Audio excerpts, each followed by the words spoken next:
Okay, it's a pleasure to be with you. This is a 30-minute segment to lay out the paint by numbers success formula for a fundraiser seminar for professional development.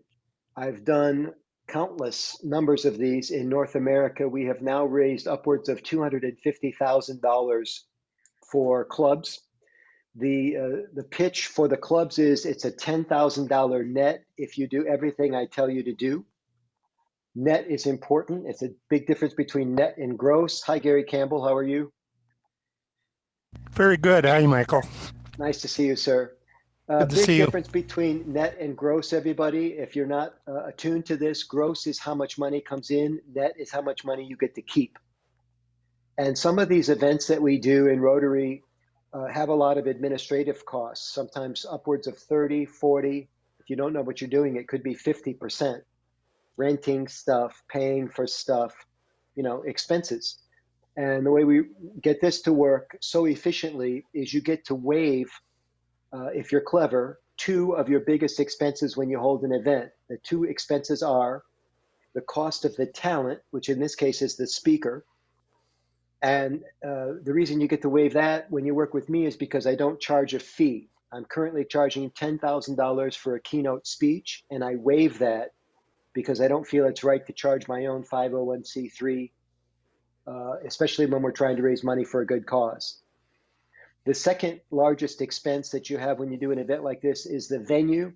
But because you're a Rotary Club and because you have connections in the community, you can almost always find a venue at a discount or gratis. And the venue will take it, especially coming out of the COVID world, because they are grateful to have any money coming in the door. They get to keep food and bev, and they're glad to see a bunch of people coming back to their venue. So it works out great for everybody. As we say in Rotary, beneficial for all concerned.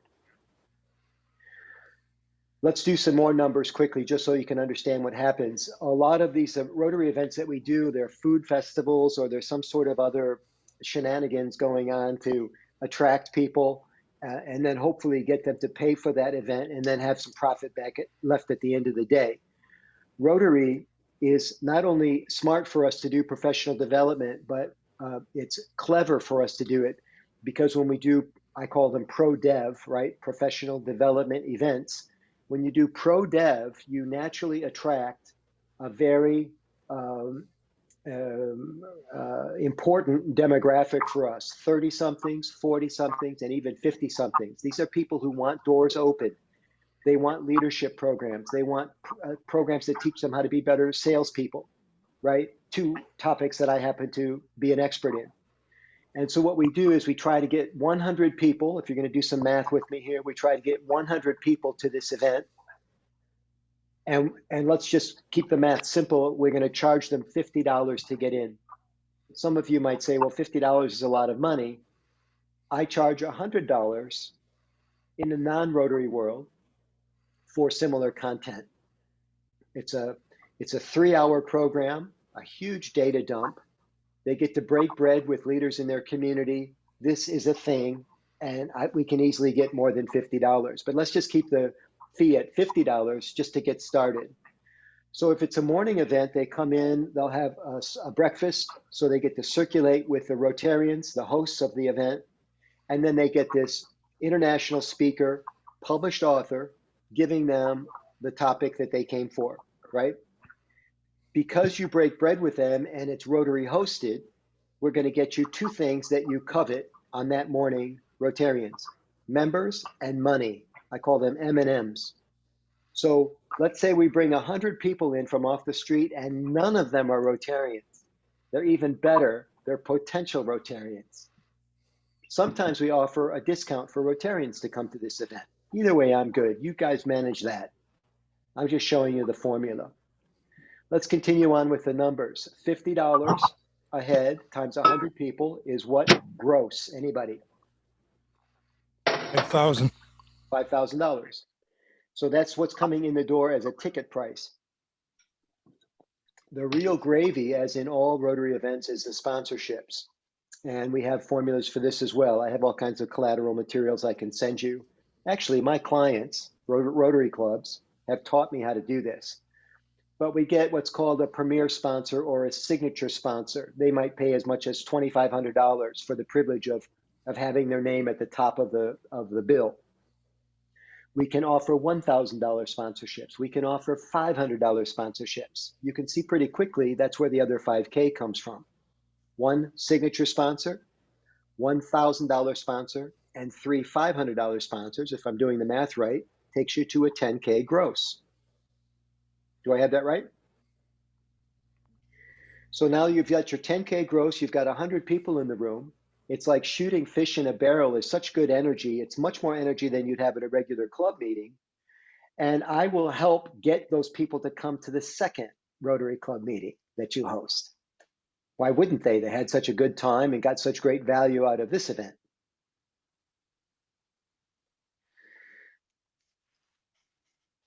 I'm not charging a fee. The venue's not charging a fee. And there are some small expenses. My accountant taught me years ago that it's not beneficial to all concerned if I'm losing money on the deal. So you pay for my airplane ticket, coach airfare. You put me up in a hotel room the night before, and you can guess what that money turns out to be, something like $500 or $600.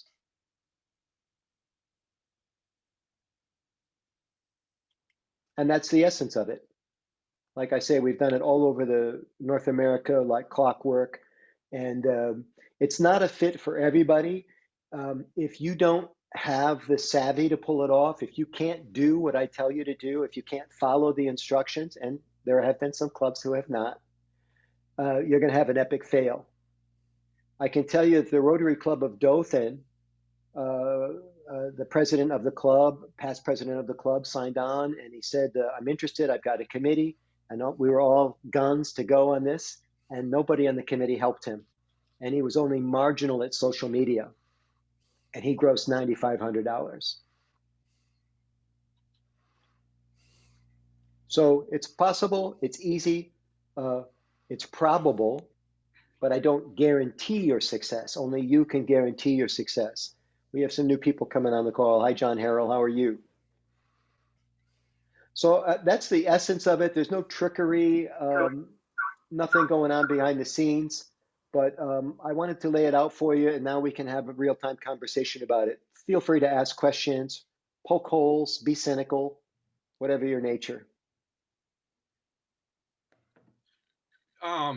Michael, the venue that you talked about, I can see them doing it for, giving it for gratis to coming out of COVID, but the breakfast, what have you seen people typically do there? Is that because the meal, I'm sure it probably isn't going to be free from the venue.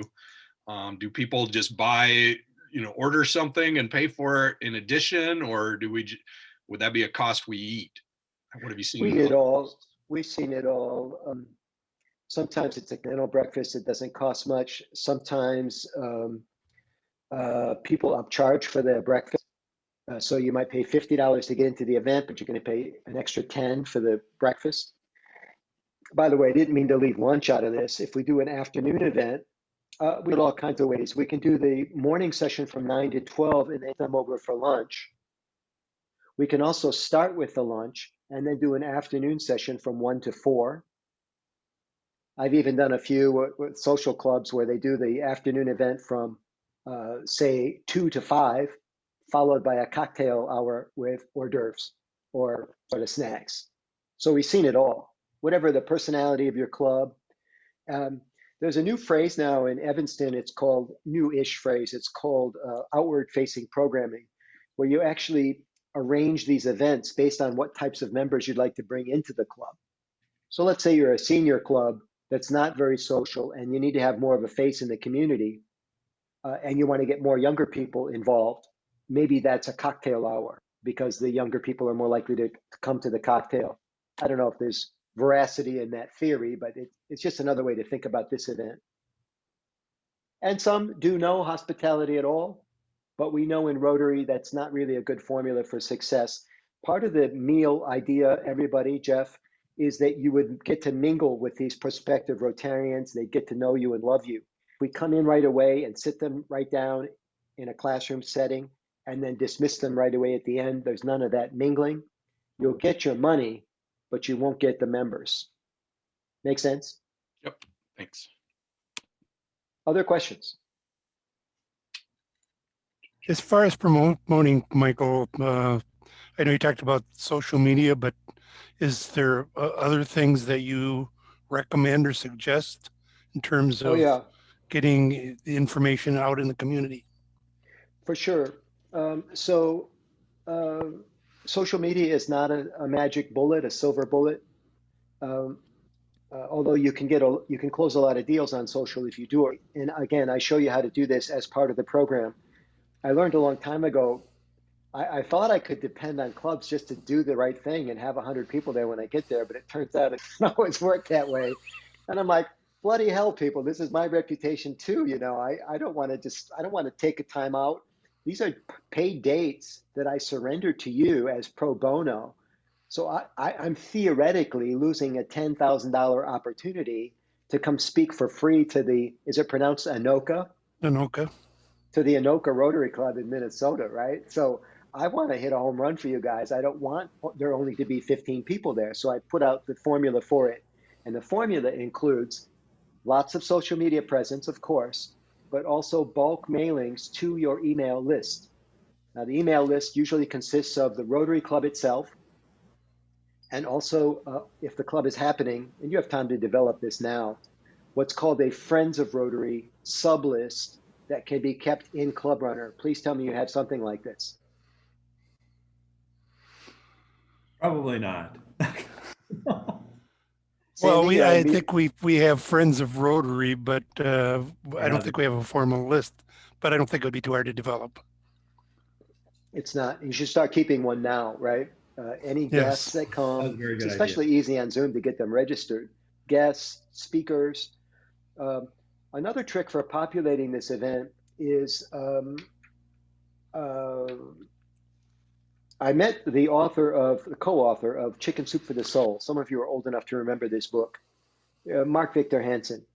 I met Mark on 2 occasions. He didn't remember meeting me the second time, which really hurt my feelings. And he said to me, Michael, it's easier to sell 100 books to one person than it is to sell one book each to 100 people. So what you want to do is identify the largest employers in town. Let's say we're going to do a program on leadership, and you get the largest employer in town to commit to sending 10 people. If you could get 10 people to send 10 people, you'd have your 100. That's the way to do it. And now you're not worrying about, individual transactions online all the time. You got buddy system, you got people, you got the corporate sponsor. We work that out too. If you're going to be a corporate sponsor, we'll give you 10 tickets. And now you've filled up 1/10 of the room and you collected $2,500. Because remember, that's the gravy money. Rule of thumb, everybody, it takes, in my experience with Rotary, and some clubs are sharper than others, but you should count on 10,000 internet impressions to get 100 attendees. You might think that's an astronomical number. I can tell you Facebook maxes you out at 5,000 personal friends. I've been at that number for years, so I'm what they call a Facebook king. There are Facebook queens in your community, maybe even in your club. They post to their list twice. In theory, you've got 10,000 impressions. But we all know the way the scroll works in Facebook, you have to post over and over and over again. And that's why we do what's called a 100-day campaign. Because to get 100 people to come to anything, you have to start a lot of small brush fires, and then you have a big bonfire at the end of the 100 days. Most clubs wait to the last minute, then they're punching it out like crazy. It smells like a desperate event. Nobody wants to come. There's no energy. About 50 days into the 100-day campaign, we start bragging that we've already got 50 people registered. And in a town like Anoka, Minnesota, if 100 people come to anything on one day, the media is going to be there. It's going to be a big thing. Then we get the media to promote it in advance by doing an interview with the guest speaker. They show up to the event because it's a thing, and they might even review it in the paper. all of which is good for the club. This is what we've seen over and over and over again when we do this event. Other questions?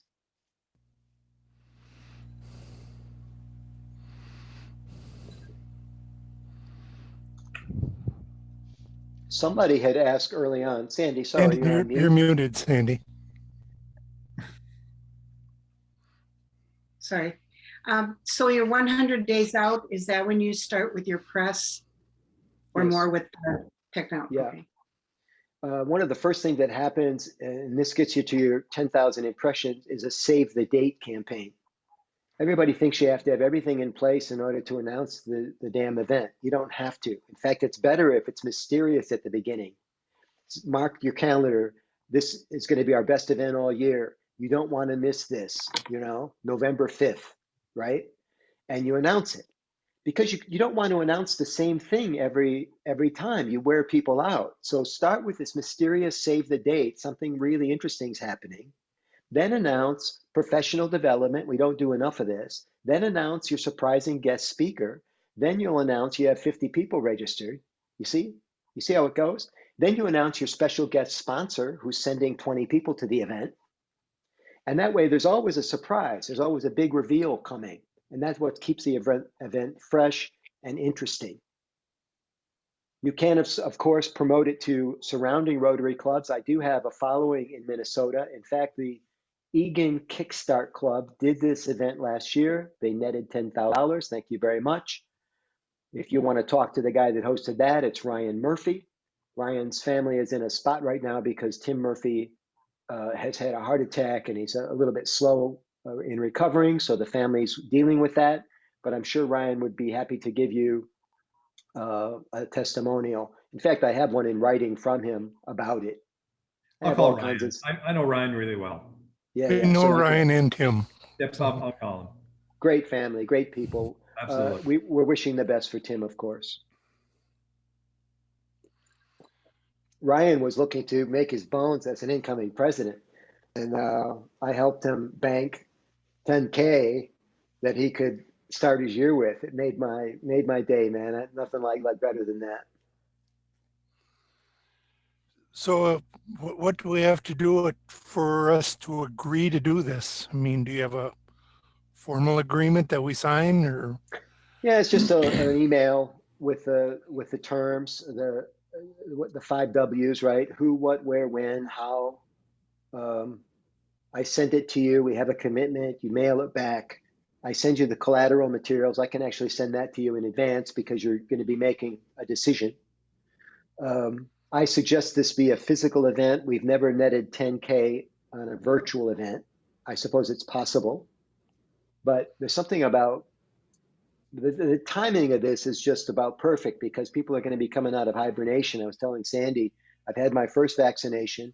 I realize not everybody's going to get vaccinated, but a large percentage of the population will be vaccinated by fall. And if we set up something for late October, early November, I got to think this is going to be a remarkable coming out party for a lot of folks.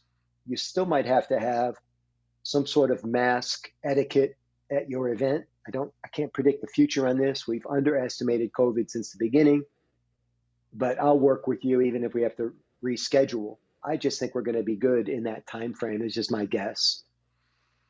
Somebody from your group asked early on, what do I get out of this? It's a fair question. In case you didn't hear the answer to that, and for people watching the recording, it's true, I am not charging my speaking fee. I waive it for this event because it's one of the easiest ways I can give back to the organization that I love so much. I'm a 25-year Rotarian now, and it's so easy for me to do this. What I'll probably do when I come to Minnesota is do other things. My perfect event is a Chamber of Commerce function, a Rotary pro bono, and a business event, and maybe some fun while I'm in your state. And I could be there for 4, 5, 6 days. Sometimes I bring the redhead with me, and we have a fun. So, and to be clear, there'll be a lot of leaders from the community and salespeople from the community that like my stuff, and they'll want to do other things with me. It's not a sure thing, but it often happens. So again, beneficial for all concerned. And currently, do you have dates that are blacked out, or that your calendar open for the fall, or as Well, we right now, select the everything, date? that's another interesting thing. Right now, everything's open because most meeting planners are too skittish to plan something. So everything's open. Okay. As we progress through the spring and summer, things will start to block in. And if you don't want to do it all, you want to, push it off to next year, that's fine too. I don't care actually if you ever do it, but I offered it because Sandy is such a nice lady, and so I how it came up in conversation, but I thought you guys would be perfect for it. I also will tell you that I only do about 2 or 3 of these a year. And the reason is I'm not retired yet. I don't, I like doing give backs to Rotary, but I've got a business to run and a mortgage to pay and stuff like that. So it's not my stock and trade right now to do free fundraisers. So I have to limit it. And for that reason, Gary, there may not be, unlimited supply of these dates. I don't mention that as a pressure statement at all. If you get boxed out of the fall and you want to do it in the spring or in the winter, that's fine with me too. Yeah, what we had talked about before is we have a variety of different fundraisers, and we have a lot of our resources already committed to fall through Christmas fundraisers right now. So at the last committee meeting that we talked, we were looking more an after Christmas thing. Yeah, that's fine with me. Whatever is good for you guys. I realize you've got things going. Well, we had some after conversation from that too. Oh, okay. The person who runs our, who is the director for our travel raffle, which is our big fundraiser in the fall, agreed with Rich, who was talking about weather. And you're from Michigan, so you know about weather. Yeah. If it's an in-person event, we've got to think about that. But anyway, it's easier for us to move our travel raffle to the winter, spring, looking forward to travel, and perhaps doing this in the fall. Something, Michael, you should know about Anoka, it is the Halloween capital of the world. And so the whole month of October, it's celebration. I mean, we're doing all kinds of things. How did that happen? Why is Anoka the Halloween capital of the world? I think it's the only thing that was left open for celebrations. Because I was down. Not conducive to having parades and everything else at the end of October because it can be miserable here. But I think it was the only thing that hadn't been taken yet. I was in Alabama. I forget the city now. They'll kill me if I forgot. But I got down there and then they were claiming to be the peanut capital of the world or something like this. I'm like, how did that happen? And they go, it was available. I'm sure that's Well, I true. think for Anoka, I think it dates back to the 30s. Now, don't quote me on all this because I'm no historian on this, but I'm looking up now, 1920. Okay. Anyway, there was a lot more tricks than treats. So there was vandalism and things going on that they decided they didn't like in the community. Yeah. So they really wanted to turn it into more of a positive thing. And I think at some point in time, they actually went to Congress, and Congress, I didn't know if they made some sort of a formal edict or something, but they did proclaim Anoka the Halloween capital of the world, and it's been the big celebration every year since. So that's a little thumbnail on it anyway.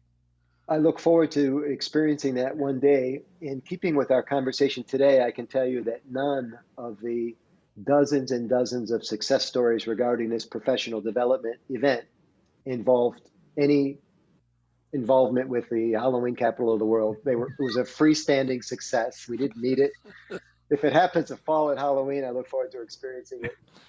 Hey, Michael, Jeff here again. I had to turn my video off, and I apologize if I missed it. My internet's kind of unstable, and I'm not getting everything. But my question is on the personal development, self-development topics. What are some of the topics that you talk about?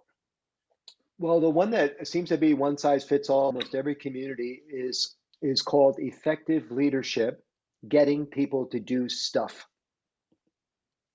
So you can tell by the title, it's generic enough to fit into almost everybody. Every leader would be interested in getting people to do stuff. Motivating the troops is a big, big deal at every company, every healthcare organization, every nonprofit, every Rotary Club, getting people to do stuff is an issue.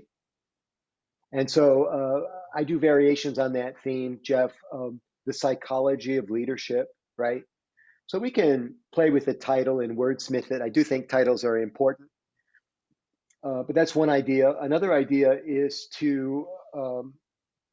is one that's going to be popular, I think, when COVID relaxes a little bit, and that is the first 15 seconds, which is about the power of first impressions. And for that program, we're also looking at customer service teams, salespeople, right? Because they make their living, sometimes on commission, from the ability to be psychologically attractive during the first 15 seconds of an interaction. So we see a lot of salespeople come to that program. Sometimes people will send their whole customer service team. Think about that. Call centers, people that design websites, because the first 10 seconds on a website, where you're going to click, right? That kind of a thing. Social media teams, that kind of thing. Because I do so many giveaways, I wanted you to have a flavor for the kind of things that I provide free, and I posted them into chat. You're welcome to collect on all of these for free. My free newsletter, the Friday 5. There are 2 Facebook groups pitched there. One is called Get the Word Out Now. Lots of great marketing tips in that group. I run that group. There are Rotarians from all over the world, really smart people. And for anybody that likes to improve their presentation skills, it's the Present Like a Pro group on Facebook, also free. And there's a free ebook there, Effective Leadership. What we sometimes do is make that a copy of that PDF available as a premium for people who attend the leadership event. So we use it kind of like fish bait. The report's only worth $10, but you know, it's like giving the people something for registering, that kind of a thing. We know some tricks for getting people to register for your event. That's what I'm trying to tell you. And you talked about the 100 days. Do you have a formal timeline as to what we should be doing every day, every week? Yeah, it's a calendar. I'll send it to you. So it'll say, here's what you do before you commit. Here's how you know you're making a good decision. Here's what you should do 90 days out, 60 days out, 30 days out. Here's what you should do the week of the event. Here's what you should make sure you do the day of the event. Here's what to do after the event, the thank you notes. It's a great template to use for all future events, not just this one. Sure. Yeah, Okay. happy to send that along to Sandy. Probably not tonight, Sandy, but tomorrow. Okay. So is there a certain day of the week that you feel is a premium day for this type of, no? Okay. No, I'm a weird guy to talk to about that though, because I'm like, I always thought Mondays were like 1/7 of your life. I don't know why nobody ever wants to do anything on Mondays. And people say, well, we got to stay away from Fridays because of the long weekend and stuff. Okay, fine. So let's make it on Tuesday, Wednesday, or Thursday, whatever your pleasure. I'm okay. I have another question about the social media piece. I don't know, and perhaps we have somebody in our club that has strength in that area. I think of maybe a couple of people. But do you think that person has to be a Rotarian, or can we go outside to say a younger person that really is in that arena? I love how you think. So what you do is you own this game board. You can do whatever you want. Let's say there's a young person who's a social media queen in your area, and she wants professional development, and she's an upcoming leader. So you comp her the $50 ticket to do X number of posts and promote the event. And she's like all in. She doesn't have the money to pay for the ticket. Her boss isn't going to pay for it. And all she has to do is stuff that she likes to do anyway. You see? And that's led to relationships where she stays on and does your social media for your club. You have to work that out, but this is the idea. I don't know how Rotary got a lot of clubs that are like silos in their own communities. You know, they're not connected to young people. They're not connected to tech. They're not connected to social. You know, and they're fending for themselves, and they don't have to. They have all this talent around them, but for some reason we've siloed. I can promise you that the committee will learn a lot about promoting events if we work together. I'll do another call like this with the committee when we launch. I'll do another one halfway through. And then we look at it and say, what's going on? What's going well? Great, congratulations. What do we need to shore up? Here are tips that will work for you, right? You guys get another booster shot. And then we have a dinner the night before when I come to town and celebrate our victory. Sometimes I know, go ahead. well, I was gonna say, I know I asked you when you and I met, but I'll ask it again for the others that are on the call about what the makeup of a committee should look like. Well, we take what we get most of the time, Sandy. I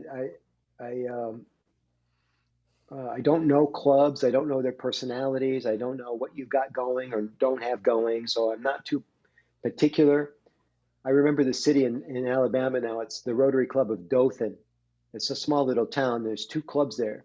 And the guy that I worked with, who was about to become governor, I didn't know it at the time, but he had no social media skills, none. He learned a lot when I worked with him for that program because his committee didn't plug in. And he was such a gentleman when I got down there. I said, well, let's have dinner with your committee. And he kept dodging me and I couldn't figure out why. There was no committee. I think he did scrape together some people for the free dinner. We had no problem getting volunteers for that. And we all had a nice dinner. And I found out that this poor guy did all the heavy lifting. I know your club would never do that to you, Sandy. Never. We have a lot of district leaders or really active district folks in our Rotary Club. We've got Rich is heading our youth exchange. Gary's a past DG. The district foundation treasurer belongs to our club. I'm an AG. We've got past AG AGs. So we've got a lot of membership that is busy at the district level, and now we need to use our leadership for our own club. Yeah, so let's go back to the 100-person pie, right? And the pie is, thank you, Jeff. I saw your message come through just now. The pie is you're trying to get 100 people to come to the event. And let's say you get 10 people, write it down with me, guys. Check my math. You get 10 people to come from the club. Maybe you can get more. You get 20 Rotarians to come from the area. That's 30. You get 10 people to come from your primary sponsor. 40. You get 30 people to come in off the street. That's 70. You get 2 more small sponsors. I mean, you can see how quickly the room would fill up. Maybe you get more from the club than 10. Maybe you get more people to come from the district than 20. I don't know. We never know what's going to happen until we give it a go. But I'll give you all the tools you need to bang it out, because I want you to be successful so I can have bragging rights. And I want to see 100 people in the room because I want to meet all the leaders when I come in. So we're all in this together at that point. What else, guys? The other piece of information you would like to know is if we're doing it after July 1, which we're going to do it after July 1, John Harrell is our president-elect. So he will be our president during our fundraiser. He is not on the call now? Yes. Yep, John Oh, Harrell. hi, John. Thank you. How you feeling, John? Oh, just fine. He's gonna be a terrific. I'm just watching my team do their thing. It's great. We're all concerned about your health right now for various reasons. Keep him You're gonna propped love up, it, right? You're going to love it. It's a great ride. And I can say, as a past district governor, I served in 16, 17, and now as public image coordinator for Zone 28, which is essentially, we got a weird zone, Alaska, all of Canada, Michigan, and some of the East Coast, the Northeast. I can tell you that Rotary is just an amazing thing. But like anything else, it's a game, and you got to learn the rules. And when you know the shortcuts and and you know, things at work, it can save you tons of time and trouble. I'd be happy to talk with you offline, John, about some of those tricks as club president. Great. We'll have to get together. Yeah. And by the way, if we should do this fundraiser during your year, it will be one of the top 3 things you brag about the rest of your life. And I'm sure your club will also do some great things during the Rotary year, but to net $10,000 and not really put on a lot of work, you know, these food festivals that we do, I mean, just the work you do that weekend is killer work, especially if there's heat or weather, you know. This is easy peasy compared to all that stuff. What else can I help you with today? I'm available after today, but this is a good time to be cynical, like I said, and dig deep for those mysterious, this guy seems too slick. I don't trust him yet. No, we've known you too long, Michael. I thank you for that. I don't know. I think I've got all the information I need. I guess, when do you need a decision? I'm sure we'll be meeting here soon. I don't need a decision. If we were looking at a particular date and somebody else was vying for that date, I would be pressing you. Okay. But the world is your oyster right now. Just for giggles, 100 days out from October 1st is September, August, July, and then June, right? Am I doing my math right? Right. 30, 60, 90. It's actually July 1st. July 1st. So you've got plenty of ramp up time. Get your sub list together, the Friends of Rotary. Get your sponsors who you think you might want to have. Review the materials that I send Sandy so that you can get your calendar sussed out. You know, if you want to talk to Ryan Murphy, I'm sure he'd be delighted to talk about something other than the family's problems right now. Feel good for him to help somebody. Sure. If I were to guess, I would say we would look at the 1st or 2nd week of November. Good so far. I know that our zone event is in November. Sorry, no, it's not. It's in September. I can't say this on any other year, but it's so weird coming out of a pandemic. I got nothing going in November. That's how popular I am. You know, almost a year ago, March 12th, I was scheduled during that time frame. I was scheduled to do 7 PETS, President-elect training seminars. John, you probably just did yours, yeah? Oh, yeah. Yeah, and you did yours online, but in a real world, we do it physically.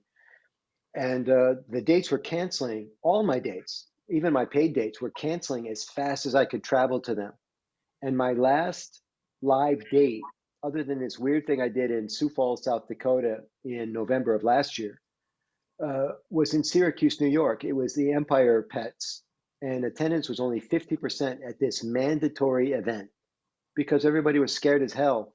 Nobody knew what we were falling into, you know, the abyss.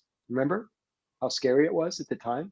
No thought of a vaccine. We didn't even know how it was transferred at that time.